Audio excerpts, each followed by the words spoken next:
Hello everyone, welcome to Y sir academy. मैं sir Praveen और आज के लेक्चर में हम लोग देखने वाले हैं ज्योग्राफी का जो वन शॉट सीरीज है उसका थर्ड चैप्टर, जिसमें हम लोग ह्यूमन सेटलमेंट्स के बारे में पढ़ेंगे, लैंड यूज के बारे में पढ़ेंगे। मतलब पूरा का पूरा जो ये दो कंसेप्ट है उनको डिटेल में थोड़ा सा पढ़ेंगे और साथ ही पिछले साल के जो भी बोर्ड के पीवाईक्यूज है, क्वेश्चंस है, प्रीवियस क्वेश्चंस, उनको भी डिस्कस करेंगे। ठीक है, सो स्टार्ट करते हैं आज का लेक्चर, जिसमें हम लोग ह्यूमन सेटलमेंट के बारे में सबसे पहला पढ़ेंगे, जिसमें ह्यूमन सेटलमेंट होता कैसे है, क्यों बनाया जाता है, उसके पैटर्न्स कौन कौन से होते हैं, वो सारा पढ़ेंगे। ठीक है, तो स्टार्ट करते हैं। सबसे पहले एक छोटा सा डायग्राम है जिससे आपको एक बैकग्राउंड मिल जाएगा। ठीक है, जो इंसान होता है, ठीक है, जो मैन है, उसको हम लोग सोशल एनिमल बोलते हैं। Man is a social animal, ये कहावत आप लोगों ने शायद सुना होगा।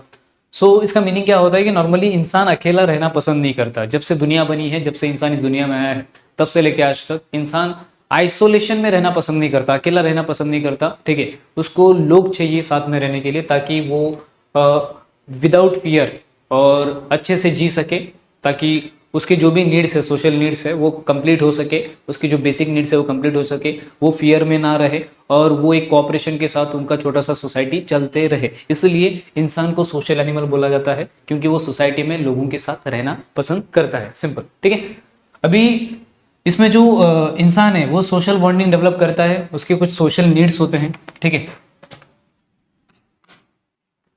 सोशल बॉन्डिंग अभी सिंपल सी बात है, वो अगर दूसरे लोगों के साथ रहेगा, जो कोई भी इंसान, तो फिर लोगों के बीच में आपस में सोशल बॉन्डिंग क्रिएट होगा। ठीक है, और साथ ही साथ कुछ सोशल नीड्स भी कंप्लीट होंगी। सोशल नीड्स क्या क्या होंगी? एक तो बेसिक नीड्स होगी, फूड, क्लोथ, शेल्टर। ठीक है, वो तो है। सोशल नीड्स में सोशल सिक्योरिटी आ जाता है, मतलब सब लोग साथ में रहेंगे तो ज्यादा डर नहीं रहेगा। जैसे पहले के जमाने के लोग क्या करते थे, जंगल्स में रहते थे। ठीक है, सो जंगल्स में रहने की वजह से उनमें कभी उनके ऊपर, अगर वो बहुत ही अकेला पर्सन है कोई भी, या फिर बहुत ही कम लोग हैं, तो फिर उनके ऊपर कोई भी एनिमल अटैक कर देता था, या फिर कुछ भी प्रॉब्लम हो सकता था। तो अगर ज्यादा लोग रहेंगे और साथ में रहेंगे तो फिर सोशल सिक्योरिटी, वो सेफ फील करेंगे। ठीक है, सोशल सिक्योरिटी या फिर सोशल सेफ्टी रहेगा। उसके बाद सेकंड, वो जो बेसिक नीड्स है, फूड के लिए अकेला रहेगा तो कितना घूमेगा बेचारा, कितना कष्ट करेगा, इसलिए फूड, क्लोथ्स, शेल्टर, इन सारी चीजों की वजह से, इन सारे नीड्स को कंप्लीट करने के लिए लोग साथ में रहने लगे। ठीक है, तो सोशल नीड्स की वजह से उनका सोशल बॉन्डिंग बहुत ज्यादा स्ट्रांग हो गया साथ में रहने की वजह से। उसके बाद होता क्या है कि people come together at a particular place and construct houses. अभी धीरे धीरे डेवलपमेंट होता रहता है, फिर धीरे धीरे लोग क्या करते हैं, साथ में रहते रहते छोटे छोटे घर बांध दिए जाते हैं, छोटे छोटे घर कंस्ट्रक्ट किए जाते हैं, हाउसेस कंस्ट्रक्ट किए जाते हैं किसी एक प्लेस पे, ताकि उनका छोटा सा एक सेटलमेंट क्रिएट हो। ठीक है, उसी को ह्यूमन सेटलमेंट बोला जाता है। इसका बेसिक मीनिंग क्या है कि इंसान एक सोशल एनिमल है, man is a social animal, जिसकी वजह से वो ग्रुप में रहना पसंद करता है, लोगों के साथ रहना पसंद करता है, सोशल बॉन्डिंग बढ़ता है, उसकी कुछ सोशल नीड्स होती है वो कंप्लीट होती है। तो ज्यादा पब्लिक होने के बाद वो छोटे छोटे घर बांधते हैं और एक एरिया में, एक पर्टिकुलर प्लेस पे बहुत सारे हाउसेस कंस्ट्रक्ट किए जाते हैं, और उसी को बोला जाता है ह्यूमन सेटलमेंट। ठीक है, आई होप आपको इतना क्लियर होगा। उसके बाद नेक्स्ट है ह्यूमन हैबिटेट। ह्यूमन हैबिटेट का मतलब क्या होता है? हैबिटेट का सिंपल मीनिंग होता है कि प्लेस वेयर समवन लिव्स। ठीक है, जहाँ पे कोई भी रहता है, वो एनिमल्स भी हो सकते हैं, ह्यूमंस भी हो सकते हैं, या फिर प्लांट्स भी हो सकते हैं। मतलब रहने की जगह जो होगी वो हैबिटेट बोलते हैं। ह्यूमन हैबिटेट मतलब जहाँ पे इंसान रहते हैं, simple. So it is form of settlement. ठीक है, इतना क्लियर रहेगा आपको। उसके बाद जो ये ह्यूमंस है, ठीक है, बोले वाले काले पीले लोग, मतलब हमारे जैसे जो भी ह्यूमंस है, we live in a cluster of houses. Cluster of houses मतलब क्या होता है कि जहां पे एक ग्रुप ऑफ हाउसेस है, ठीक है, छोटे छोटे बहुत सारे घर हैं,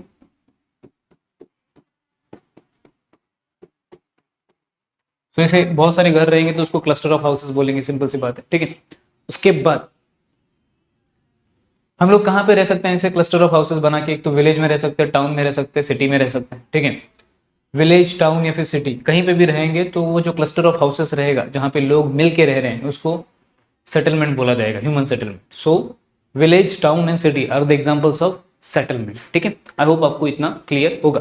then back to that image जो हम लोगों ने स्टार्टिंग में देखा था। ठीक है, सो ये एक इमेज दिया है और इसके ऊपर कुछ क्वेश्चंस पूछे हैं, तो वो देख लेते हैं थोड़ा।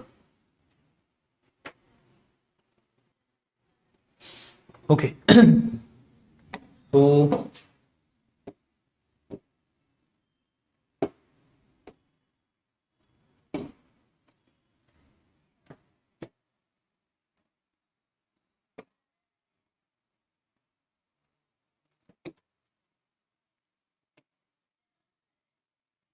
ओके, आपको भी क्लियरली दिख रहा होगा, ठीक है। सो ये जो छोटा सा सुंदर सा सीनरी दिखाया है जहाँ पे बहुत सारे माउंटेन्स है, ठीक है, हिमालय के जैसे। तो यहाँ पे कुछ पॉइंट्स दिख रहे होंगे आपको, ठीक है। सबसे पहला जो पॉइंट है दैट इज ए पॉइंट जो यहाँ पे है, उसके बाद बी पॉइंट यहाँ पे है, उसके बाद ये सी पॉइंट, डी पॉइंट और ई पॉइंट, ठीक है। ये 5 पॉइंट्स है टोटल, ठीक है। तो इसमें क्या दिखा है, ए पॉइंट सबसे हाइट पे है, उसके बाद थोड़े से हाइट पे बी पॉइंट है, उसके बाद सी, उसके बाद डी और लास्ट में ई। तो इसके ऊपर कुछ क्वेश्चंस पूछे हैं। फर्स्ट क्वेश्चन क्या बोलते हैं, देखो, where are the human settlements likely to develop, A B C D और ई एंड वाई। मतलब ये जो 5 पॉइंट्स है इनमें से कौन सी ऐसे प्लेसेस है जहां पे ह्यूमन सेटलमेंट ज्यादा डेवलप होगा। तो हम लोगों को बताना है भाई, ठीक है। सबसे पहला तो ए नाम का पॉइंट है छोटू सा, ठीक है। अभी यहाँ पे ह्यूमन सेटलमेंट ज्यादा डेवलप होगा क्या, आप भी कॉमन सेंस लगा सकते हैं, नहीं होगा, क्योंकि वो बहुत ज्यादा हाइट पे है, ठीक है। बी स्लोप पे है, थोड़ा सा माउंटेन का जो स्लोप है वहां पे ज्यादा है, तो वहां पे भी ह्यूमन सेटलमेंट ज्यादा डेवलप नहीं होगा। सी थोड़े से नीचे है, तो यहाँ पे प्लेन एरिया है, तो यहाँ पे हो सकता है, ठीक है। तो यहाँ पे नहीं होगा, यहाँ पे नहीं होगा, सी पे हो सकता है। डी पे भी हो सकता है क्योंकि वो रिवर बैंक का एरिया है, मतलब रिवर के किनारे वाला एरिया है। ई नहीं हो सकता क्योंकि ई थोड़ा सा क्या बोलते उसको, रिवर के जस्ट बाजू वाला एरिया है और वहां पे थोड़ा सा दलदल टाइप एरिया दिख रहा है, ठीक है, मतलब वहां पे नहीं हो सकता। सो उसका आंसर क्या हो जाएगा, where are the human settlements are likely to develop, कहां पे डेवलप हो सकते हैं, सबसे पहला जो सी है और डी है, इसका आंसर सी एंड डी हो जाएगा, ठीक है। और why, because it is plain area, वहां पे प्लेन एरिया है, तो प्लेन एरियाज में ज्यादा लोग रहना पसंद करते हैं, क्योंकि वहां पे एक तो घर बांधना ईजी होता है, ट्रांसपोर्टेशन ईजी हो जाता है, रोड्स रेलवेज वगैरह बांधना ईजी होता है, ताकि ट्रांसपोर्टेशन, घर और इंडस्ट्रीज भी बांधना ईजी हो जाता है, जिसकी वजह से वहां पे लोग ज्यादा रहना पसंद करेंगे, सिंपल, ठीक है। Next, in the above figure in which place human settlements in is not likely to develop and why. अभी सेकंड क्वेश्चन उसका ऑपोजिट है, कहाँ पे नहीं डेवलप होगा, पहले हम लोग ने देख लिया, ए पॉइंट पे, बी पॉइंट पे और ई पॉइंट पे डेवलप नहीं होगा, क्योंकि वो एक तो ए पॉइंट बहुत ज्यादा हाइट पे है, बी पॉइंट स्लोप पे है और ई पॉइंट थोड़ा सा कंफर्टेबल जगह पे नहीं है, ठीक है, ऐसा कंफर्टेबल फिजिकल स्पेस वहां पे नहीं है। उसके बाद जो नेक्स्ट क्वेश्चन है उसको भी देख लेते हैं, ठीक है। क्या क्वेश्चन बोल रहा है कि looking at the figure above what factors do you think could contribute to the development of human settlements. कौन कौन से फैक्टर्स डेवलपमेंट के, मतलब कहीं पे भी अगर सेटलमेंट क्रिएट करना हो तो वहां पे कौन कौन से फैक्टर्स उसको सपोर्ट करने चाहिए, या फिर कौन कौन से फैक्टर्स कंट्रीब्यूट करते हैं ह्यूमन सेटलमेंट्स के लिए। तो कौन कौन से फैक्टर्स रहेंगे, एक तो रिलीफ रहेगा, देखो जहाँ पे अगर ज्यादा रिलीफ रहेगा, मतलब वो जमीन से उठा हुआ हिस्सा है, हाइट पे है, तो फिर वहां पे लोग कम रहना पसंद करते हैं। सेकंड, प्लेन एरिया, ठीक है, फिजिकल फैक्टर्स इंपॉर्टेंट है, तो विच फैक्टर, तो एक तो फिजिकल फैक्टर हो गया, ठीक है। सेकंड, इकोनॉमिक फैक्टर हो सकता है, वहां पे काम धंधा भी मिलना चाहिए, अच्छा खासा ऑक्यूपेशन करने आना चाहिए, तभी लोग वहां पे सेटल हो जाएंगे, ठीक है। थर्ड, पॉलिटिकल फैक्टर होना चाहिए, ठीक है, मतलब पॉलिटिकल फैक्टर्स में क्या क्या आ जाएगा, वहां पे जो भी सिस्टम है, पॉलिटिकल सिस्टम है, गवर्नमेंट वगैरह है, उसका सिस्टम अच्छे से होना चाहिए। तो ये सारे फैक्टर्स अगर रहेंगे तो फिर वहां पे ह्यूमन सेटलमेंट अच्छा खासा डेवलप होगा, ठीक है। Next, can economic factors be important along with the physical factors for the development of human settlements. Economic factors भी इंपॉर्टेंट होते हैं, अभी हम लोगों ने देखा, ठीक है। इकोनॉमिक फैक्टर्स मतलब क्या, जॉब्स होने चाहिए, activities, primary secondary tertiary activities वहां पे होनी चाहिए, जिसके बारे में हम लोगों ने पहले के लेक्चर्स में पढ़ा है, ठीक है। प्राइमरी एक्टिविटीज मतलब क्या, जो डायरेक्टली नेचर पे डिपेंडेंट होते हैं, जैसे एग्रीकल्चर हो गया, माइनिंग हो गया, फिशिंग हो गया, वगैरह वगैरह, ठीक है। उसके बाद सेकेंडरी एक्टिविटीज मतलब इंडस्ट्रीज होती है, और जो टर्शियरी एक्टिविटीज होती है वो क्या होता है, अपना सर्विसेज, जैसे बैंकिंग सर्विस हो गया, इंश्योरेंस सर्विस हो गया, टीचिंग सर्विस हो गया, डॉक्टर का सर्विस हो गया, लॉयर का सर्विस हो गया, ट्रेड का सर्विस हो गया, वगैरह वगैरह। तो ये सारे एक्टिविटीज इकोनॉमिक एक्टिविटीज कहलाती है, इकोनॉमिक फैक्टर्स में आते हैं।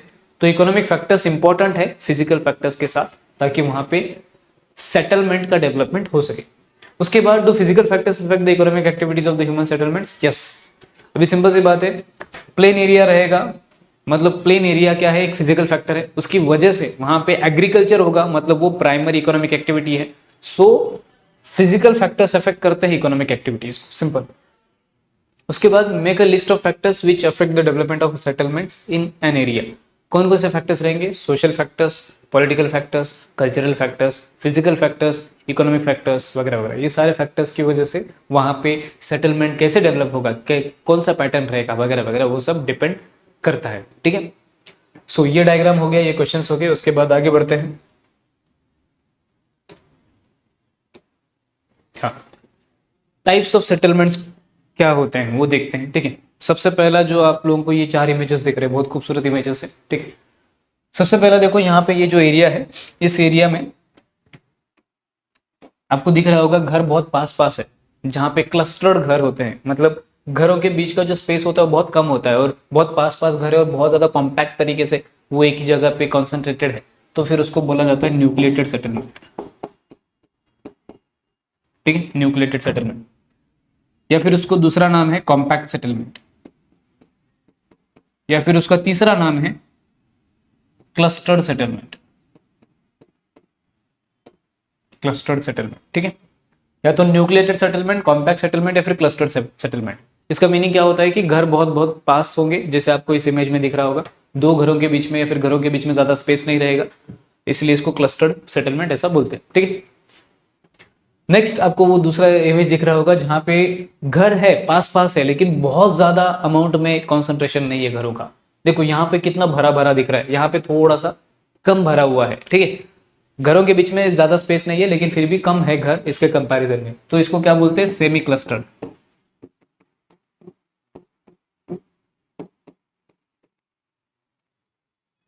ठीक है।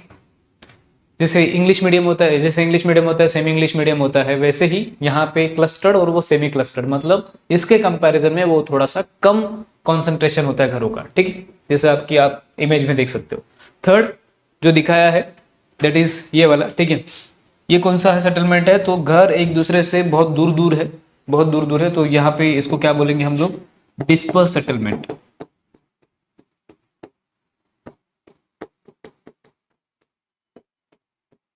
डिस्पर्स। दो घरों के बीच में या फिर घरों के बीच में नॉर्मली बहुत ज्यादा स्पेस रहेगा, जैसे कि इस इमेज में देख सकते हो आप लोग, ठीक है, तो उसको डिस्पर्स सेटलमेंट ऐसा बोला जाता है। उसके बाद नेक्स्ट क्या है, ये देखो एकदम कोपरे में जो दिख रहा है, यहाँ पे एक ही घर है, पूरा एरिया में एक ही घर है, मतलब ये बेचारा सबसे आइसोलेटेड, सबसे अकेला है, तो इसको आइसोलेटेड सेटलमेंट बोलते हैं,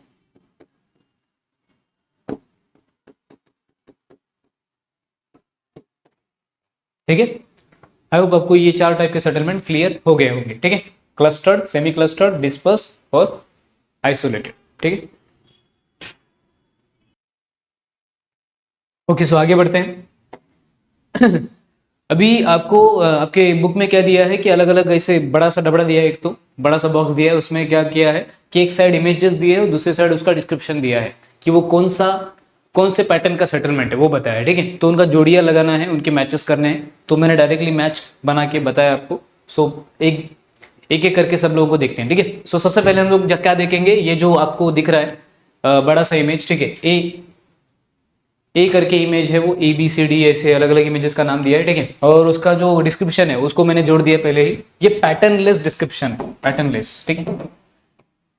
मतलब ये जो सेटलमेंट है वो पैटर्नलेस है, अगर ध्यान से देखोगे तो कुछ भी पैटर्न नजर नहीं आ रहा है, जैसे जहां पे स्पेस मिले, जैसे स्पेस मिले वैसे घरों को बांधा गया है, कंस्ट्रक्ट किया गया है, ठीक है। कुछ भी सर्कुलर पैटर्न या फिर रेक्टेंगुलर पैटर्न, स्ट्रेट पैटर्न कुछ भी नहीं दिख रहा है। सो इसको पैटर्नलेस जो सेटलमेंट है ऐसा बोलते हैं। बहुत सारी सिटीज है इंडिया में, बहुत सारी ऐसी जगह है, इवन आपका जो बेसिक एरिया रहेगा, अगर आप चंडीगढ़ या फिर भुवनेश्वर या फिर न्यू दिल्ली या फिर नवी मुंबई, इन 4-5 सिटीज से दूसरी जगह पे रहते हो, तो फिर आपका जो सिटी रहेगा, आपका जो एरिया रहेगा वो पैटर्नलेस ही रहेगा मेजोरिटी ऑफ द केसेस में, ठीक है। ऑल द केसेस में नहीं, लेकिन मेजोरिटी ऑफ द केसेस में पैटर्नलेस रहेगा, क्योंकि ये जो 4 सिटीज का मैंने नाम लिया वो थोड़ा सा पैटर्न के हिसाब से बनाया गया है, प्लान करके बनाया गया है। बाकी जो सिटीज है, बाकी जो छोटे मोटे गाँव है वो पैटर्नलेस होते हैं मेजोरिटी ऑफ द केसेस में, कैसे भी जैसे जगह मिले वैसे बांधा जाता है।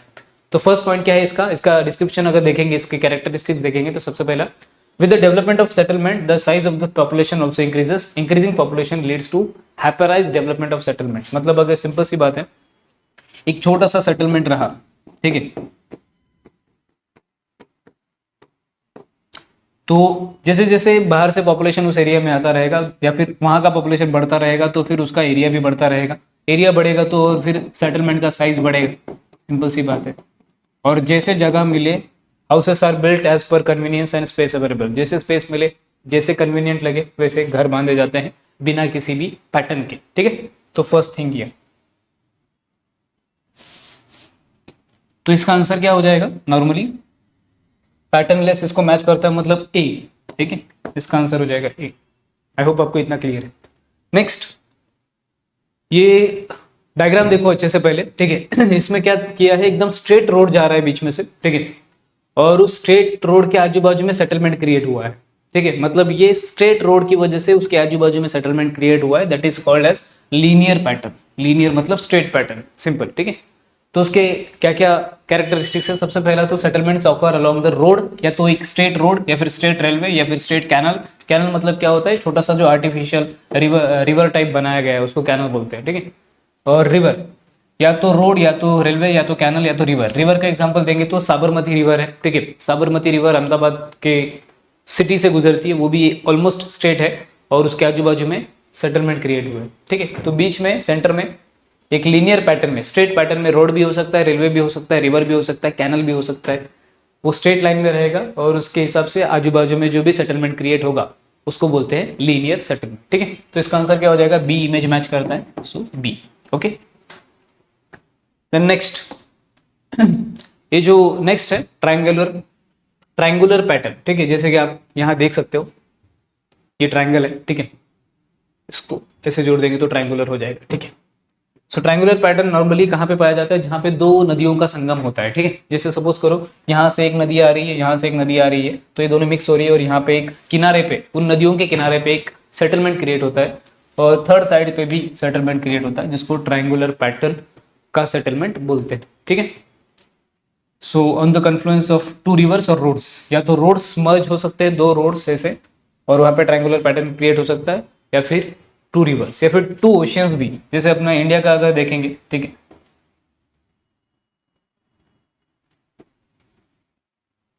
ये रफ डायग्राम निकाला है मैंने, ठीक है। तो इंडिया का जो साउथ इंडिया है ये वाला पार्ट, ठीक है, उसके आजू बाजू में देखो यहाँ पे भी एक छोटा सा बे ऑफ बंगाल है और यहाँ पे अरेबियन ओशियन है, तो दोनों जहाँ पे मिलते हैं वहाँ पे ये उसका किनारा बनता है साउथ इंडिया का किनारा बन गया, तो फिर ये triangular pattern, almost triangular pattern यहाँ पे क्रिएट होगा, ठीक है। जस्ट रफ डायग्राम बनाया है, no disrespect to the map of India, okay. Second, the settlements can grow in all the three sides due to physical और सोशल रीजंस। मतलब तीनों साइड सेटलमेंट क्रिएट हो सकता है। फिजिकल रीजन क्या क्या हो सकता है, या तो रिवर्स या फिर रोड्स, ठीक है। सोशल रीजंस क्या क्या हो सकते हैं कि वहां पे लोग एक ही कैटेगरी के लोग रह रहे होंगे, एक ही कास्ट के, एक ही रिलीजन के, एक ही कम्युनिटी के, एक ही लैंग्वेज के वगैरह वगैरह, या फिर वहाँ की सोसाइटी एक तरह की होगी, वहाँ का कल्चर एक तरह का होगा, तो फिर ऐसा उस रिवर्स के आजू बाजू में या फिर रोड्स के आजू बाजू में जो सेटलमेंट है, ट्रायंगुलर सेटलमेंट, वो डेवलप होगा। ओके नेक्स्ट, हाँ इसका आंसर हम लोगों ने नहीं देखा, दैट इज सी जॉइंट होगा। उसके बाद जो नेक्स्ट है दैट इज ये वाला, ठीक है। सेंटर में एक छोटा सा लेक होगा और उसके आजू बाजू में, क्योंकि लेक होगा तो वहां पे अवेलेबिलिटी ऑफ वाटर बहुत ज्यादा होगा, जिसकी वजह से आजू बाजू में उस लेक के अराउंड बहुत बड़ा सेटलमेंट क्रिएट होगा, ठीक है। और इस सेटलमेंट को सर्कुलर पैटर्न का सेटलमेंट बोलते हैं। सर्कुलर पैटर्न अराउंड लेक का डेवलप होता है। और सेकेंड, वहां पे जो हाउसेस रहेंगे वो क्लोजली स्पेस रहेंगे, जैसे यहाँ पे देख सकते हो, बहुत ही दो घरों के बीच में या फिर घरों के बीच में ज्यादा, बहुत सारे घरों के बीच में जो स्पेस है वो ज्यादा नहीं रहेगा, बहुत ही क्लोजली स्पेस रहेंगे, क्योंकि यहाँ पे बीच में अवेलेबिलिटी ऑफ वाटर ज्यादा है, सिंपल, ठीक है। तो अगर ये सर्कुलर लेक के अराउंड, किसी भी लेक के अराउंड अगर अपना सेटलमेंट ग्रो होता है तो उसको सर्कुलर पैटर्न का सेटलमेंट बोलते हैं। तो इसका आंसर हो जाएगा डी, ठीक है। नेक्स्ट, इसको ध्यान से देखो, आप लोगों को एक छोटा सा वो ब्रह्मास्त्र टाइप का दिख रहा होगा ये बेचारा, ठीक है, ऐसा आप लोगों ने ज्योमेट्री में पढ़ा होगा, रेडियल पैटर्न होता है, ठीक है। रेडियल पैटर्न मतलब क्या होता है, ऐसा ही एक बीच में सेंटर रहेगा और उसके आजू बाजू में ऐसे सेटलमेंट्स ग्रो करेंगे। ये रिवर के बारे में भी यूज किया जाता है, मतलब सेंटर रहेगा, वहां से रिवर अलग अलग दिशाओं में ऐसे, या फिर रिवर के जो अलग अलग ट्रिब्यूटरीज है वो अलग अलग दिशाओं में जाएगी, ठीक है, उसको बोलते हैं रेडियल पैटर्न। और रेडियल पैटर्न बहुत सारी जगहों पे देखा जाता है, जैसे कि यहाँ पे आप देख सकते हो, सेंटर रहेगा, सेंटर से बहुत सारे अलग अलग डायरेक्शंस में अलग अलग जो सेटलमेंट्स है वो ग्रो करेंगे, जैसे यहाँ पे इतना पार्ट, यहाँ पे इतना पार्ट, यहाँ पे इतना पार्ट, ऐसा, ठीक है। और इसका जो प्रैक्टिकल एग्जांपल अगर देखेंगे तो महाराष्ट्र में लातूर करके एक डिस्ट्रिक्ट है, वहाँ पे एक छोटा सा एरिया है गंज गोलाई करके, वो एक सेंटर में आता है और उसके आजू बाजू में बहुत सारे ऐसे रेडियल पैटर्न में सेटलमेंट क्रिएट हुआ है। ठीक है, सो आई होप आपको इतना क्लियर है। तो इसका आंसर क्या हो जाएगा? ई। ओके, नेक्स्ट देखो, इसको अगर ध्यान से देखोगे तो थोड़ा सा ये इलेक्ट्रॉनिक चिप के जैसा दिख रहा है, लेकिन ये एक्चुअली रेक्टेंगुलर है। देखो बीच बीच में ऐसे रोड्स जा रहे हैं और बीच में सेटलमेंट्स है। ठीक है, ऐसे कुछ। ठीक है, इसका मतलब रेक्टेंगुलर जो पैटर्न होता है, आप लोगों ने अगर डोरेमोन शिनचैन वगैरह देखा होगा जहाँ पे जापान के घर दिखाए जाते हैं उस कार्टून में, तो फिर वो घर कैसे होते हैं? नॉर्मली सपोज ये बीच में घर होता है और इधर से एक रोड जाता है, इधर से एक रोड जाता है, इधर से एक रोड जाता है, इधर से एक रोड जाता है। ठीक है, सो एक तरह का ये रेक्टेंगल टाइप बन जाता है। ठीक है, सो वैसा जो पैटर्न रहेगा रेक्टेंगुलर, उसको रेक्टेंगुलर पैटर्न के सेटलमेंट बोले जाएंगे। वो सेटलमेंट स्ट्रेट लाइन में होते हैं, जैसे ये स्ट्रेट लाइन है। ठीक है, उसके बाद यहाँ पे एक छोटा सा घर रहेगा और फिर ये भी इसको ऐसे काटेगा। ठीक है, ओके।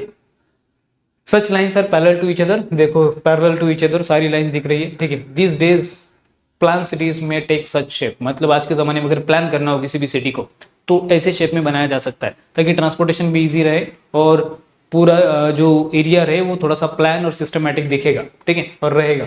तो इसका आंसर क्या हो जाएगा? एफ। ओके, नेक्स्ट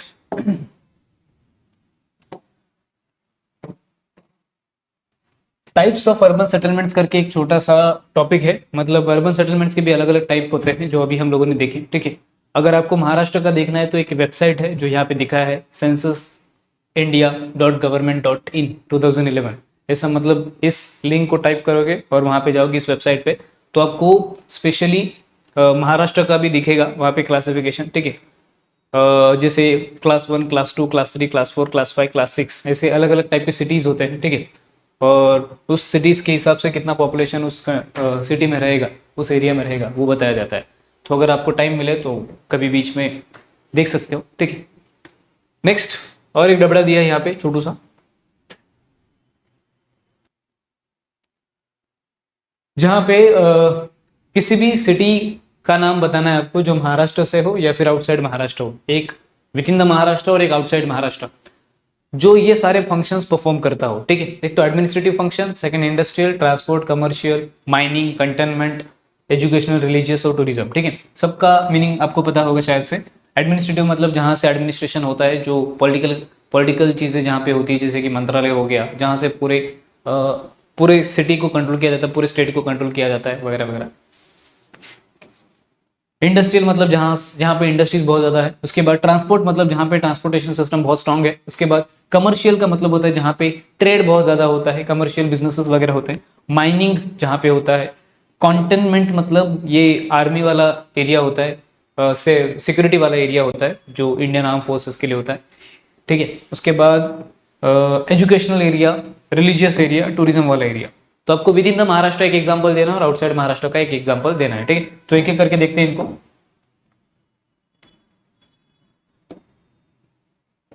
सबसे पहले administrative, name of the city from the Maharashtra. क्या हो सकता है एडमिनिस्ट्रेशन के पर्सपेक्टिव से? इंडिया महाराष्ट्र में कौन सा ऐसा एरिया है जो बहुत फेमस है? That is Mumbai. महाराष्ट्र का कैपिटल है मुंबई। ठीक है, उसके बाद name of the city from outside Maharashtra, administrative level पे दिल्ली हो सकता है। ठीक है, दिल्ली भी कैपिटल है पूरे इंडिया का, तो वो भी एक इंपॉर्टेंट सिटी है एडमिनिस्ट्रेशन के हिसाब से। नेक्स्ट इंडस्ट्रियल एरिया, महाराष्ट्र में मुंबई हो सकता है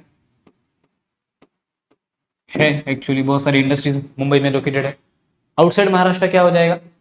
सपोज अपना गुजरात का एक एरिया लेते हैं, अहमदाबाद। ठीक है,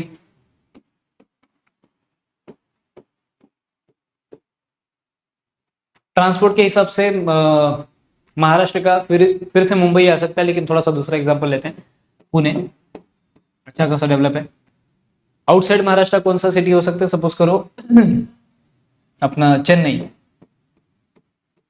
कोई भी एक एग्जांपल ले सकते हो आप लोग। कमर्शियल लेवल पे महाराष्ट्र से जो इंपॉर्टेंट सिटी है कमर्शियल, जो बिजनेसेस के लिए फेमस है, वो फिर से मुंबई ले सकते हैं हम लोग। ठीक है, आउटसाइड महाराष्ट्र क्या हो जाएगा, कमर्शियल लेवल पे जो इंपॉर्टेंट सिटी है दैट इज अपना बैंगलोर, वहां पे आईटी इंडस्ट्री बहुत ज्यादा डेवलप है। ओके, उसके बाद माइनिंग के लिए महाराष्ट्र में सपोज करो चंद्रपुर है, चंद्रपुर है, ठीक है। और आउटसाइड महाराष्ट्र क्या हो जाएगा, माइनिंग के लिए जो सबसे इंपॉर्टेंट है, केजीएफ आप लोगों ने देखा होगा, कोलार गोल्ड फील्ड्स, ठीक है। सो कोलार। कंटेनमेंट महाराष्ट्र में नॉर्मली जो एरिया है कंटेनमेंट के हिसाब से जो important area that is Pune, Pune city में बहुत सारे कंटेनमेंट एरियाज है, ठीक है, जो डिफेंस के लिए यूज किए जाते हैं। उसके बाद आउटसाइड महाराष्ट्र क्या हो जाएगा, सपोज करो पंजाब, पंजाब का सिटी अगर देखेंगे, पंजाब का सिटी एग्जैक्टली याद तो नहीं आ रहा है, दूसरा एग्जांपल लेते हैं कंटेनमेंट का। सपोज करो अपना देहरादून, ठीक है। उसके बाद एजुकेशनल पर्पस के लिए जो महाराष्ट्र से सिटी इंपॉर्टेंट है दैट इज पुणे, अच्छा खासा इसको एज्युकेशनल हब बोलते हैं महाराष्ट्र का, विद्येचे माहेरघर असं बोललं जातं मराठीमध्ये, ठीक है, पुण्याला। उसके बाद नेक्स्ट आउटसाइड महाराष्ट्र का क्या एग्जांपल हो जाएगा एजुकेशनल लेवल पे, दिल्ली आ सकता है, दिल्ली बहुत फेमस है एजुकेशन के लिए। उसके बाद रिलीजियस लेवल पे महाराष्ट्र का सपोज करो शिरडी है, एक example. Outside Maharashtra suppose Tirupati, ठीक है। टूरिज्म अगर देखेंगे, टूरिज्म के हिसाब से नॉर्मली महाराष्ट्र में बहुत सारे प्लेसेस है जो घूमने जैसे, फिर भी हम लोग सपोज करो सातारा लेते हैं। और outside Maharashtra suppose Shimla,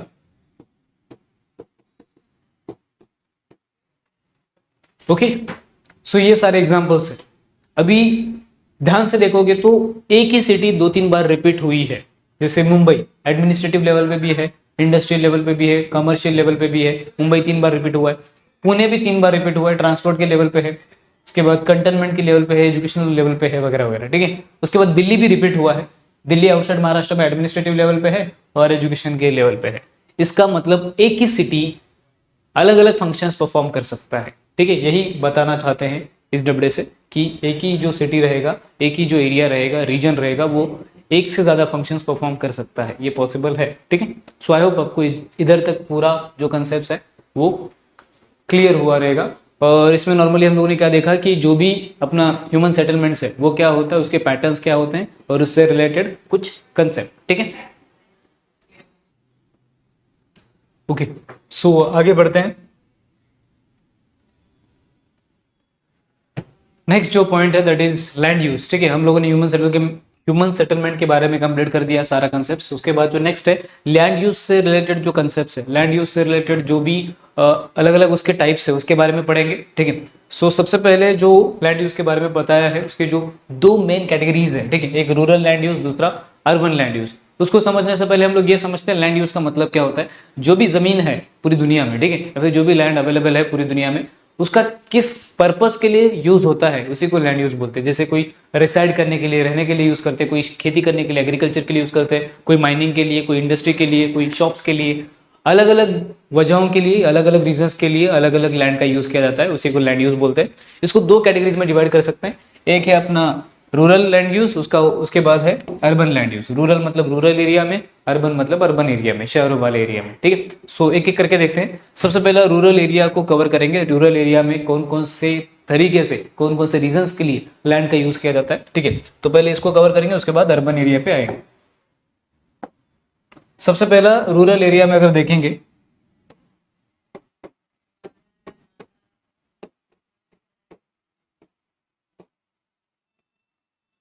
rural land use का सबसे पहला जो यूज है दैट इज फॉरेस्ट, ठीक है। रूरल एरिया का मेजोरिटी जो एरिया रहता है वो किसके अंडर आता है, फॉरेस्ट के अंडर आता है, ठीक है। बहुत ज्यादा फॉरेस्ट से कवर हुआ रहता है एरिया और बहुत अच्छा खूबसूरत भी लगता है, ठीक है।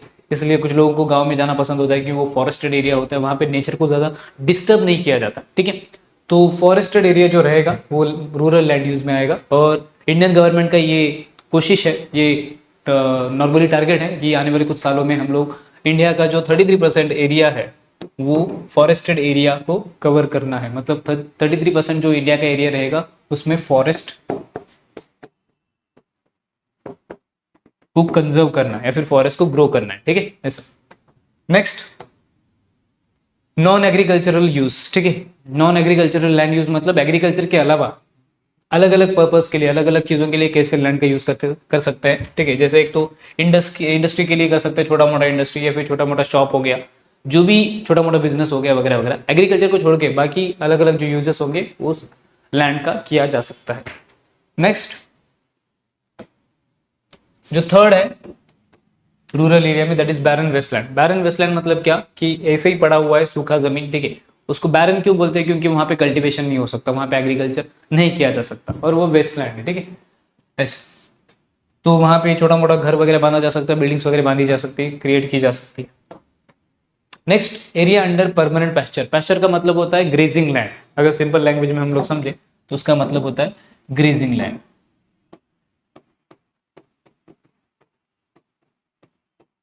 यहाँ पे जो पैस्चर्स, जो भी पैस्चरलिस्ट होते हैं, मतलब जो गाय भैंस शीप गोट वगैरह चराने वाले लोग होते हैं, वो क्या करते हैं, सारे एनिमल्स को उठा के लेके जाते हैं और चरा के लेके आते हैं। तो ग्रेजिंग लैंड जो रहेगा उसको पैस्चर बोलते हैं और ये नॉर्मली गाँव में होता है, ठीक है। तो यहाँ पे दो कैटेगरी की चीजें हैं। एक तो जो मेजोरिटी एरिया रहता है ये पैस्चर लैंड, वो गवर्नमेंट के कंट्रोल में रहता है।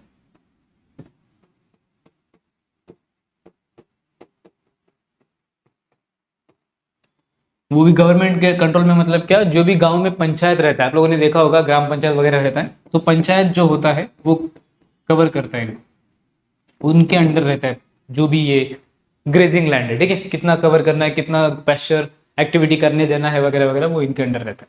उसके बाद सेकंड जो बाकी का हिस्सा है, ठीक है, some land, some grazing land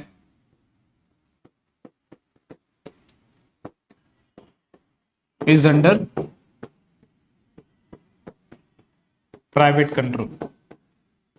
कुछ जो हिस्सा रहेगा इस ग्रेजिंग लैंड का वो प्राइवेट लोग भी अपना कंट्रोल कर सकते हैं, मतलब प्राइवेट लोग खरीद सकते हैं उसको, कंट्रोल कर सकते हैं उसको, उसको वहां पे चरा सकते हैं अपने गाय भैंस वगैरह जो भी रहेगा, ठीक है। मेजोरिटी ऑफ द लैंड जो रहेगा वो गवर्नमेंट के कंट्रोल में रहेगा, स्पेशली पंचायत के कंट्रोल में। और कुछ जो जमीन रहेगा पैस्चर लैंड का वो किसके कंट्रोल में रहेगा, प्राइवेट लोगों के, मतलब कोई उस एरिया का जमींदार रहेगा, बिजनेसमैन रहेगा, या फिर छोटा मोटा अच्छा खासा जमीन होल्ड करने वाला कोई लैंडलॉर्ड रहेगा वगैरह वगैरह, ठीक है। सो इतना क्लियर रहेगा आपको। उसके बाद आगे बढ़ते हैं।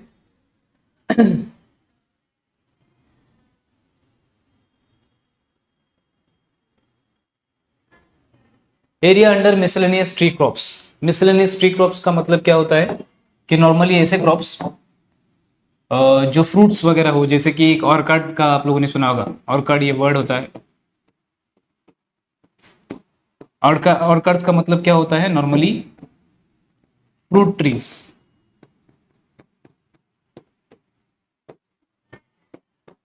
जैसे ग्रेप्स का ट्रीज हो गया, या फिर जो ये अंजीर है, सॉरी अंजीर नहीं, ग्रेप्स का ट्री हो गया, या फिर अपना जो अनार है, अनार के ट्रीज हो गए, या फिर एप्पल के ट्रीज हो गए, ऑरेंजेस के ट्रीज हो गए वगैरह वगैरह, उनको ऑर्कार्ड्स बोला जाता है। और ये ज्यादातर गांव में, रूरल एरिया में पाया जाता है, ठीक है। जो मिसलेनियस क्रॉप्स है, अलग अलग क्रॉप्स है, जो सीरियल क्रॉप्स नहीं है, जैसे वीट हो गया, राइस हो गया, बाजरा हो गया, ये सारे क्रॉप्स को छोड़ के जो मिसलेनियस मिक्स क्रॉप्स है, स्पेशली फ्रूट्स वगैरह, इनका जो कल्टीवेशन होता है वो किसी लैंड पे होता है, जिस लैंड पे होता है उसको बोलते हैं एरिया अंडर मिसलेनियस क्रॉप्स। मतलब वो जो एरिया रहेगा, वो जो लैंड का यूज रहेगा, वो मिसलेनियस क्रॉप्स के लिए किया जाता है, ठीक है। तो नेक्स्ट, कल्चरेबल वेस्टलैंड। इसका मतलब क्या होता है कल्चरेबल वेस्टलैंड, मतलब सबसे पहले तो वो वेस्टलैंड है, मतलब बिन काम का जमीन है, ठीक है, लेकिन वो कल्चरेबल है। उसके ऊपर अगर थोड़ा सा प्रोसेसिंग वगैरह करेंगे, थोड़ा सा उसका ठीक से मरम्मत करेंगे, तो फिर वो बेचारा क्या कर सकता है, कल्टीवेशन करने के लिए रेडी हो सकता है। So it is nothing but uncultivated for more then 5 years. मतलब अगर कोई भी लैंड मोर देन 5 ईयर्स, 5 सालों से ज्यादा अगर अनकल्टिवेटेड है, वहां पे किसी भी क्रॉप का कल्टीवेशन नहीं हुआ है, कोई भी क्रॉप लगाया नहीं गया है, खेती नहीं की जाती, तो फिर उसको कल्चरेबल वेस्टलैंड बोलते हैं। वेस्टलैंड तो है, लेकिन वो उसके ऊपर थोड़ा बहुत उसकी मरम्मत करके आराम से उसको कल्टिवेबल बनाया जा सकता है, फर्टाइल बनाया जा सकता है, और उसमें कल्टिवेशन या फिर एग्रीकल्चर किया जा सकता है, ओके। सो उसको बोलते हैं culturable wasteland. Next, current fallow, ठीक है, ये 7 नंबर का रहेगा। करंट फैलो, करंट फैलो मतलब uncultivated for less than 1 year. ऐसा लैंड जो अनकल्टिवेटेड है लेस देन 1 ईयर, मतलब 10 महीने, 11 महीने वगैरह वगैरह, 5 महीने वगैरह, ठीक है। लेकिन मतलब बेसिकली यहाँ पे क्या किया जाता है, उसको ब्रेक दिया जाता है बेचारे को, ठीक है। सपोज करो बहुत सालों से उस जमीन पे खेती हो रही है, एग्रीकल्चर हो रहा है, अच्छा खासा क्रॉप प्रोडक्शन हो रहा है, लेकिन उस जमीन को भी बेचारे को थोड़ा सा रेस्ट मिलना चाहिए, इसलिए कुछ महीनों के लिए क्या किया जाता है, 1 साल से कम का वक्त, 1 सीजन या फिर 2 सीजन, 4 4 महीने का सीजन होता है मानसून में, मानसून का एक सीजन होता है, विंटर का एक सीजन होता है, ठीक है। आप लोगों ने सुना होगा खरीफ क्रॉप्स का सीजन होता है मानसून में, रबी क्रॉप्स का सीजन होता है विंटर में, ऐसे, ठीक है। तो 1 2 सीजन के लिए या फिर 4 से 8 महीने के लिए उनको ब्रेक दिया जाता है उस जमीन को, और उसके बाद वो थोड़ा रिजुविनेट होने के बाद थोड़ा सा बेचारी थोड़ा सा ज़्यादा अच्छे से कल्टीवेशन कर पाएगी, इसलिए उसको लेस देन 1 ईयर के लिए ऐसे ही छोड़ दिया जाता है रेस्ट करने के लिए। उस जमीन को क्या बोलेंगे हम लोग, करंट फैलो। तो ऐसा भी लैंड यूज होता है।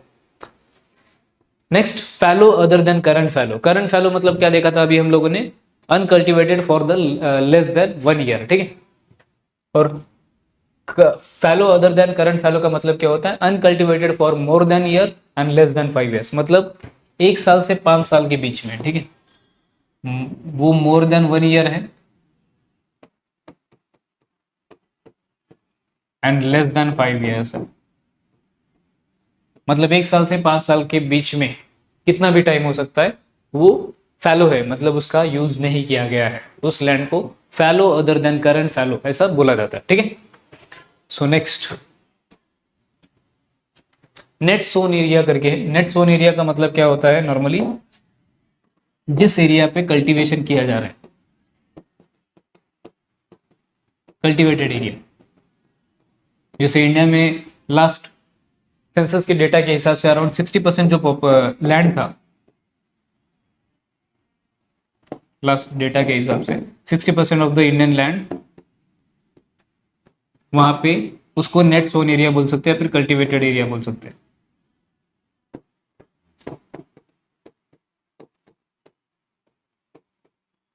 ठीक है, ऐसा। तो कल्टीवेटेड एरिया उसी को नेट सोन एरिया बोलते हैं, मतलब कितनी जमीन पे, कितने परसेंट जमीन पे कल्टीवेशन हो रहा है, क्रॉप्स लगाए जा रहे हैं, एग्रीकल्चर हो रहा है वगैरह वगैरह, ठीक है, वही होता है। नेक्स्ट आगे बढ़ेंगे तो नॉर्मली ये सब लोग अब तक जो हम लोगों ने देखा वो रूरल एरिया के एग्जांपल्स थे, ठीक है। जैसे कि हम लोगों ने क्या क्या देखा,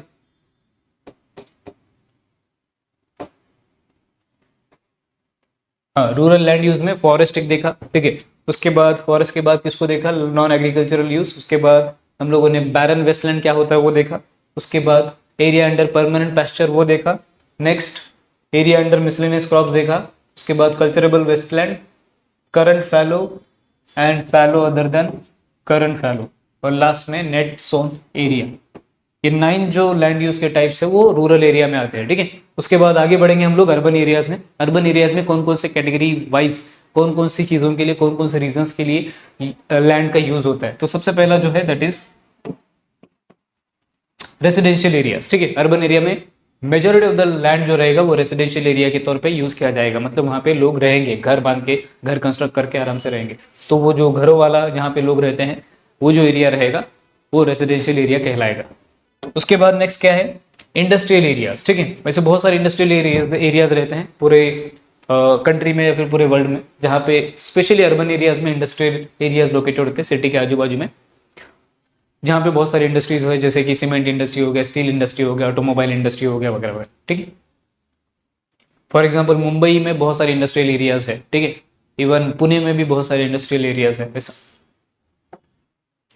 नेक्स्ट है इंस्टीट्यूशनल एरियाज। इंस्टीट्यूशनल एरियाज मतलब ऐसा एरिया जहाँ पे बहुत सारे इंस्टीट्यूशंस लोकेटेड है, जैसे कि कोई यूनिवर्सिटी हो गया, कोई कॉलेज हो गया, कोई बहुत बड़ा हॉस्पिटल हो गया, बहुत बड़ा स्कूल हो गया वगैरह वगैरह, गवर्नमेंट के ऑफिसेस हो गए वगैरह वगैरह, ठीक है। या तो ये एजुकेशन के लेवल पे हो सकता है, या फिर सेकेंड अपना एडमिनिस्ट्रेशन के लेवल पे हो सकता है, या फिर गवर्नमेंट ऑफिसर्स के लेवल पे हो सकता है, ठीक है। ऐसे अलग अलग जो बिल्डिंग्स रहेंगी, इंस्टीट्यूशंस रहेंगे, वो सारे इंस्टीट्यूशनल एरिया में रहेंगे, ठीक है। Okay, so next recreational areas. Recreation का मीनिंग क्या होता है, एंटरटेनमेंट, एकदम बेसिक मीनिंग, ठीक है। एंटरटेनमेंट के लिए जो भी एरियाज यूज किए जाते हैं, जैसे पार्क्स हो गए, गार्डन्स हो गए, मूवी थिएटर हो गया, ड्रामा थिएटर हो गया, प्लेग्राउंड्स हो गए, इन सारी चीज़ों पे जहाँ पे एंटरटेनमेंट होता है, जहाँ पे रिक्रिएशन होता है, मनोरंजन होता है, वहाँ पे वो सारे जो एरियाज के लिए, वो सारी चीज़ें बनाने के लिए, जैसे थिएटर बनाने के लिए, पार्क्स बनाने के लिए, प्लेग्राउंड्स बनाने के लिए, जो भी स्टेडियम्स है, वो सारी चीज़ें बनाने के लिए जो भी लैंड का यूज होता है उसको रिक्रिएशनल एरियाज या फिर रिक्रिएशनल लैंड यूज ऐसा बोलते हैं। ठीक है, नेक्स्ट ट्रांसपोर्टेशन। अभी सिंपल सी बात है, ट्रांसपोर्टेशन में चार चीजें आती है, अलग अलग रूट्स होते हैं, उसके अलग अलग वेज होते हैं जिससे हम लोग ट्रांसपोर्टेशन कर सकते हैं। एक तो हो गया roadways, second railways, third Airways और फोर्थ वाटरवेज। ठीक है, रोडवेज, रेलवेज, एयरवेज और वाटरवेज। रोडवेज से भी हम लोग ट्रांसपोर्टेशन कर सकते हैं, रेलवे से भी, एयरवेज से मतलब फ्लाइट से, और वाटरवेज मतलब शिप से ट्रांसपोर्टेशन कर सकते हैं। तो ये सारे वेज बनाने के लिए, ट्रांसपोर्टेशन सिस्टम खड़ा करने के लिए ज़मीन चाहिए, सिंपल सी बात है। ठीक है, स्पेशली रोडवेज, रेलवेज और कुछ हद तक वाटरवेज। ठीक है, एयरवेज के लिए तो ज़मीन नहीं चाहिए, लेकिन एयरवेज से रिलेटेड चीज़ों के लिए, जैसे एयरपोर्ट बनाने के लिए ज़मीन चाहिए। तो ये ट्रांसपोर्टेशन से रिलेटेड जितनी भी चीज़ें हैं उनको बनाने के लिए या फिर उनको कंस्ट्रक्ट करने के लिए जो भी एरिया लगता है उसको ट्रांसपोर्टेशन एरिया ऐसा बोला जाता है, या फिर लैंड ट्रांसपोर्टेशन लैंड यूज ऐसा बोलते हैं। ठीक है, next commercial areas. Commercial areas का मतलब क्या होता है, सिंपल है, अपना जो किसी भी सिटी का जो एक एरिया रहेगा जहाँ पे कमर्शियल बिजनेस होता है, बहुत बड़ी बड़ी कंपनीज लोकेटेड है, बहुत बड़ी बड़ी कंपनीज के जो ऑफिसेस है वो लोकेटेड है, उसको बोला जाता है कमर्शियल एरियाज। सिंपल, ठीक है।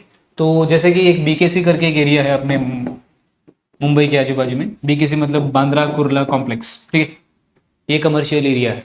उसके बाद नरीमन पॉइंट तो एडमिनिस्ट्रेटिव एरिया रहेगा, बीकेसी जो रहेगा वो कमर्शियल एरिया। दूसरा अगर एग्जांपल लेंगे तो पुणे में बहुत सारे एग्जांपल्स है, जैसे कि वहाँ पे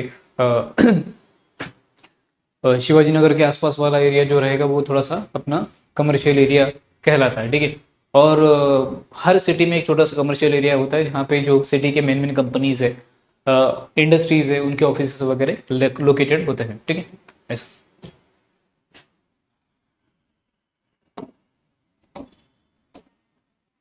नेक्स्ट है प्लॉट लेआउट्स। आप लोगों ने ऐसा देखा होगा, ऐसा डायग्राम देखा होगा एक तो, या फिर ऐसे जमीन के हिस्से किए जाते हैं वो भी देखा होगा, उसको प्लॉट लेआउट्स बोलते हैं।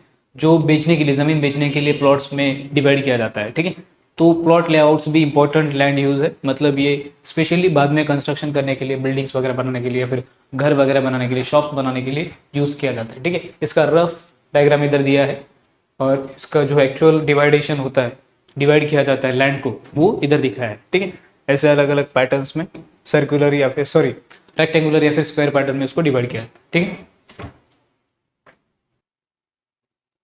The next mix use development, mix land use, ये एक होता है।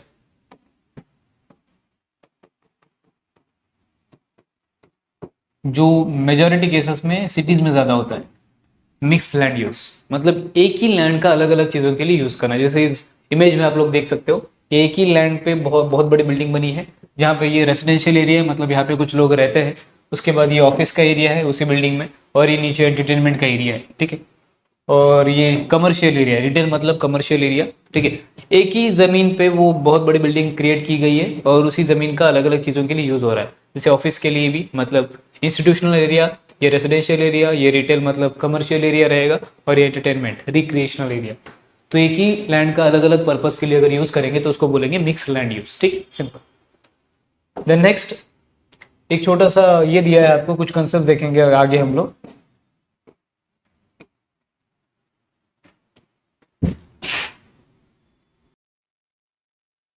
ओके, सो आगे बढ़ते हैं। जो सबसे पहला कंसेप्ट है रूरल अर्बन फ्रिंज का।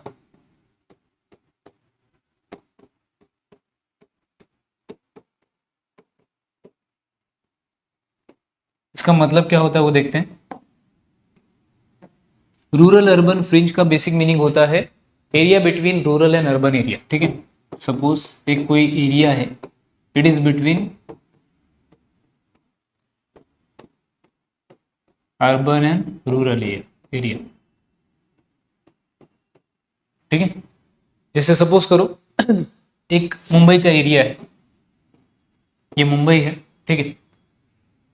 और सपोज करो एक भिवंडी करके एरिया है आजू बाजू में, या फिर एकदम सिंपल एग्जांपल लेते हैं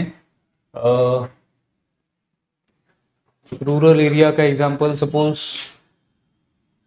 इधर से हम लोग जो ले सकते हैं, ऑलमोस्ट अर्बन एरियाज में डेवलप हो चुके हैं बेचारे, ठीक है। सपोज करो थाने है, जस्ट हाइपोथेटिकल।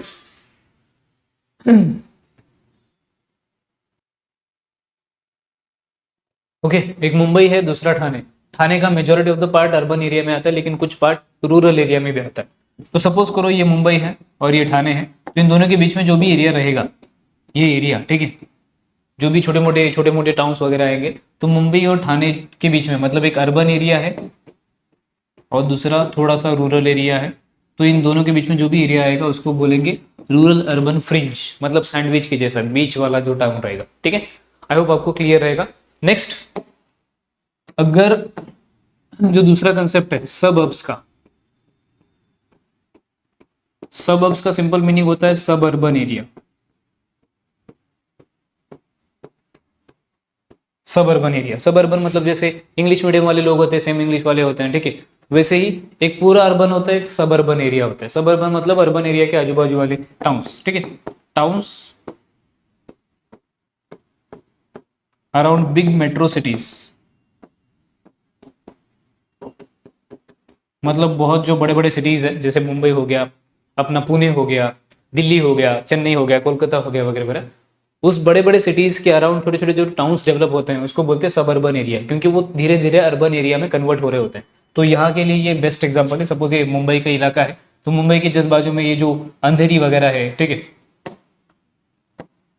अंधेरी है, पवई है, उसके बाद गोरेगांव है, ठीक है, यहाँ पे गोरेगांव है, भांडुप है, मुलुंड है, ये सारे जो एरियाज है वो सबअर्बन एरियाज कहलाएंगे, क्योंकि वो धीरे धीरे बड़ी सिटी जो है मुंबई, मुंबई के आजू बाजू में धीरे धीरे डेवलप हो रहे हैं, वो भी अर्बन एरिया में कन्वर्ट हो रहे हैं, लेकिन पूरी तरीके से अर्बन नहीं है, इसलिए उनको सब अर्बन एरिया या फिर सबअर्ब्स ऐसा बोला जाता है, ठीक है। और एक छोटू सा कंसेप्ट है, that is called urban sprawl, ठीक है।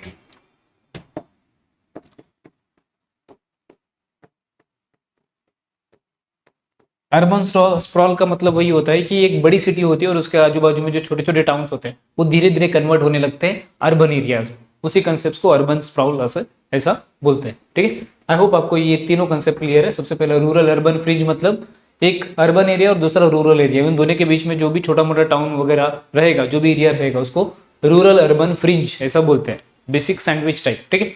सबअर्ब्स मतलब सबअर्बन एरिया, जो बड़ा सिटी रहेगा उसके आजू बाजू में जो छोटे छोटे टाउन्स रहेंगे वो भी अर्बन एरिया में कन्वर्ट होने लगेंगे उस सिटी के इन्फ्लुएंस के कारण, जिसकी वजह से उसको सबअर्ब्स या फिर सबअर्बन एरिया बोलेंगे। और लास्ट में अर्बन स्प्रॉल मतलब वही, इसी कंसेप्ट को अर्बन स्प्रॉल बोलते हैं, मतलब एक बड़ा सिटी उसके आजू बाजू में छोटे छोटे टाउन्स वो अर्बन एरिया में कन्वर्ट हो रहे हैं, उसी कंसेप्ट को अर्बन स्प्रॉल ऐसा बोला जाता है, ठीक है। और उस एरिया को क्या बोलते हैं, सबअर्बन एरिया, ठीक है। देन नेक्स्ट, लास्ट में आपको एक छोटा सा मैप दिया है। इस मैप में नॉर्मली कौन सा एरिया दिखाया है, इचल करेंजी। इचल करेंजी कहाँ पे, कोल्हापुर में है, ठीक है। कोल्हापुर का जो इचल करेंजी का मैप है वो दिखाया है, और आपको ये दो मैप्स में डिवाइड किया है। सबसे पहले तो इचल करेंजी सिटी जो कि कोल्हापुर डिस्ट्रिक्ट में आता है, और इसमें अलग अलग जो कलर्स दिखाए हैं, ये नॉर्मली जो एक मैप का टाइप होता है, ठीक है, जिसको कोरोप्लेट मेथड बोलते हैं। कोरोप्लेट मेथड में शेडिंग करके कलर्स वगैरह भर के दिखाया जाता है, और इसके ऊपर आपको क्वेश्चंस भी पूछा है। तो सबसे पहला क्वेश्चन पूछा, enlist the colours use for showing the land use in the index, मतलब ये जो अलग अलग कलर्स यूज किए वो अलग अलग लैंड यूज के लिए यूज किए गए, और उसका आंसर यहाँ पे है सिंपल। ये देखो, ये छोटा सा इंडेक्स जो दिख रहा है यहाँ पे आपको, यहाँ पे उसका आंसर रहेगा। जैसे येलो कलर एग्रीकल्चर के लिए यूज किया गया है, उसके बाद जो वाटर बॉडीज के लिए ब्लू कलर यूज किया गया है, उसके बाद बिल्डअप के लिए रेड कलर यूज किया गया है वगैरह वगैरह, ठीक है। रिक्रिएशन के लिए अलग, मतलब अलग अलग चीज़ों के लिए अलग अलग कलर्स यूज किए गए, उन कलर्स का नाम आपको बताना है। Second question, what do the blue and black lines show, ठीक है। अगर ध्यान से देखोगे तो यहाँ पे जो ब्लू लाइंस है वो क्या शो कर रही है, वाटर बॉडीज, ठीक है, रिवर्स शो कर रही है, या फिर वाटर बॉडीज बोल सकते हैं, ठीक है। और जो ब्लैक लाइन शो कर रहा है, एक मिनट, तो ये जो ब्लैक लाइन शो कर रही है वो ट्रांसपोर्ट सिस्टम शो कर रही है, रोड्स वगैरह, ठीक है। देन नेक्स्ट क्वेश्चन क्या है, what is the name of the river in the map, मतलब रिवर में सॉरी इस पूरे मैप में कौन सा रिवर है, तो एक पंचगंगा रिवर है जो यहाँ पे दिख रही है, ठीक है, यहाँ पे भी दिख रही है, सेम मैप है पंचगंगा रिवर। उसके बाद name any two villages shown on the map, ठीक है, जो 2 विलेजेस है जो मैप में शो करने हैं, कोई भी 2 विलेजेस ले लो, सपोज करो कि मनगांव करके एक एरिया है और कोरकोची करके एक एरिया है, ठीक है, कोई भी 2 विलेजेस का नाम बता देना है। उसके बाद which city is shown on the map, city कौन सा है, इचलकरंजी, सिंपल है, ठीक है। बाकी आराम से आप लोग देख लेना क्वेश्चंस, ठीक है, और उसको सॉल्व कर लेना आराम से एक बार बैठ के, ठीक है, शांति से, और कुछ डाउट रहेगा तो कमेंट्स में पूछ लेना, ठीक है, सिंपल क्वेश्चन है वैसे। उसके बाद नेक्स्ट लास्ट जो पार्ट है इस लेक्चर का, दैट इज PYQs, ठीक है, प्रीवियस ईयर क्वेश्चंस। तो ज़्यादातर क्वेश्चंस नहीं आए हैं इस टॉपिक से, लेकिन फिर भी इंपॉर्टेंट है। 2 क्वेश्चंस जो मुझे मिले, एक तो short note on the problems of urban settlements, ठीक है, मतलब अर्बन सेटलमेंट जो रहेगा, हम लोगों ने देखा था सेटलमेंट को 2 हिस्से में डिवाइड कर सकते हैं, एक तो रूरल एरिया हो जाएगा रूरल सेटलमेंट, और अर्बन एरिया में अर्बन सेटलमेंट, ठीक है। अर्बन सेटलमेंट के क्या क्या प्रॉब्लम्स हो सकते हैं, जैसे सपोज करो कि एक तो इंफ्रास्ट्रक्चर का प्रॉब्लम रहेगा, प्लान सिटीज़ नहीं रहेंगे, सेकेंड फैसिलिटीज़ का प्रॉब्लम रहेगा, ठीक है, उसके बाद और क्या प्रॉब्लम हो सकते हैं, क्राइम रेट ज़्यादा हो सकता है, सोशल हार्मनी ठीक नहीं हो सकती, या फिर वहाँ पे एम्प्लॉयमेंट का इशू आ सकता है, एजुकेशनल फैसिलिटीज़ थोड़ा सा महंगी हो सकती है, मेडिकल फैसिलिटीज़ महंगी हो सकती है वगैरह वगैरह, या फिर कंजेशन बहुत ज़्यादा हो सकता है, कॉन्सेंट्रेशन घरों का बहुत, न्यूक्लिएटेड सेटलमेंट्स होते हैं तो वहाँ पे वो हो सकता है, ठीक है, फॉरेस्ट कटिंग, डिफॉरेस्टेशन हो सकता है अर्बन सेटलमेंट्स बनाने के लिए वगैरह वगैरह। तो ये सारे कुछ इश्यूज़ है, कुछ प्रॉब्लम्स है जो अर्बन सेटलमेंट्स की वजह से होते हैं। Next, draw diagram of linear settlements, ये हम लोगों ने देखा है, बीच में ही अगर किसी लैंड पे स्ट्रेट लाइन में, लीनियर लाइन में, स्ट्रेट लाइन में अगर कोई रोड हो, रेलवे हो, या फिर कोई रिवर हो, तो उसके आजू बाजू में जो भी सेटलमेंट क्रिएट होता है, ठीक है, जैसे सपोज करो ये रोड है या फिर रेलवे है या फिर रिवर है, तो उसके आजू बाजू में जो भी सेटलमेंट क्रिएट होता है उसको क्या बोलते हैं, लीनियर सेटलमेंट। तो उसका डायग्राम ड्रॉ करके आपको बताना है, सिंपल, ठीक है।